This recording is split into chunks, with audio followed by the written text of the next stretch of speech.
रामपुर नामक गांव था। उसमें उसकी पत्नी का नाम पद्मा था।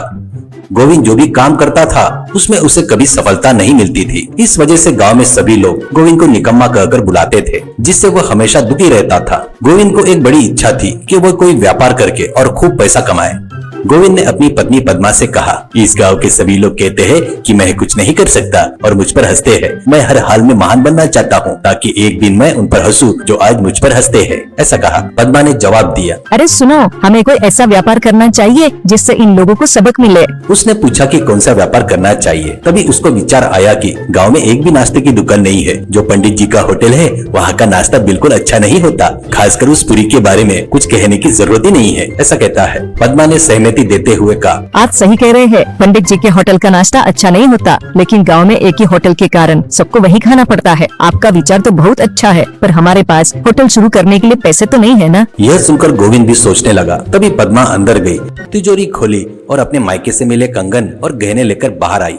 उसने गोविंद को देते हुए कहा, ये लीजिए, इन्हें बेचकर आप होटल शुरू कीजिए। अगर यह भी काफी न हो तो घर को गिरवी रखकर एक अच्छा होटल खोलिए। ऐसा कहती है। यह सुनकर गोविंद ने अपने पत्नी को गले लगा लिया और कहा, अगर तुम्हारी जैसी पत्नी मेरे साथ है तो मैं जरूर सफल हो जाऊंगा। ऐसा कहता है। अगले दिन बिना देर किए गोविंद ने सड़क पर एक झोपड़ी जैसा होटल शुरू कर दिया। उसने उस पर गोविंद ढाबा स्टाइल होटल का बोर्ड लगाया। बोर्ड को देखकर लोग हैरान थे। एक आदमी ने गोविंद से कहा, होटल तो बहुत अच्छा लग रहा है। गोविंद ने जवाब दिया, टिफिन भी बहुत अच्छा है सर। ऐसा कहता है। गोविंद के होटल में खाना बनाने के लिए रिंकू और टिंकू नाम के दो मास्टर रसोइयों को रखा, लेकिन इन दोनों में बिल्कुल भी नहीं बनती थी। रिंकू पूरी, वड़ा और इडली बनाता था, टिंकू सब्जियां बनाता था। रिंकू हमेशा कोशिश करता था टिंकू बनाई हुई करी अच्छी ना बने, और टिंकू हमेशा कोशिश करता था कि रिंकू बनाई पूरी, वड़ा और इडली अच्छी ना बने। दोनों एक दूसरे को नीचा दिखाना और खुद को बेहतर साबित करने की कोशिश में लगे रहते थे। होटल में आने वाले ग्राहक शिकायत करते थे कि नाश्ता अच्छा नहीं है। धीरे धीरे ग्राहक की संख्या कम होती गई।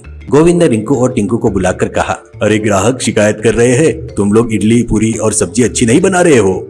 रिंकू ने कहा, मैं तो इडली वड़ा बनाता हूँ, वह सब अच्छा ही है। टिंकू ही सब्जी खराब बनाता है। टिंकू ने कहा, मैं सब्जी तो अच्छी बनाता हूँ, लेकिन वो रिंकू ही पूरी अच्छे से नहीं बनाता। मेरी कोई गलती नहीं है। गोविंद समझ नहीं पाया कि क्या करे। एक दिन गोविंद का जन्मदिन था। उसकी पत्नी पद्मा ने उसके लिए उसका पसंदीदा मटन करी बनाकर होटल में लेकर आई। होटल में कम ग्राहक थे और रिंकू टिंकू एक दूसरे की शिकायत कर रहे थे। तभी वहाँ पर एक ग्राहक आया और पूछा, क्या तुम्हारे पास होटल में पूरी है क्या? ऐसा पूछता है। रिंकू और टिंकू दोनों ने मिलकर कहा, नहीं नहीं, पूरी तो कब की खत्म हो गई, सिर्फ इडली है, खाना है तो खाओ। ग्राहक जाने लगा। तभी पद्मा ने उसे रोककर कहा, सर बैठिए, आपको पूरी चाहिए ना, मैं देती हूँ। ऐसा कहकर पद्मा अंदर गई।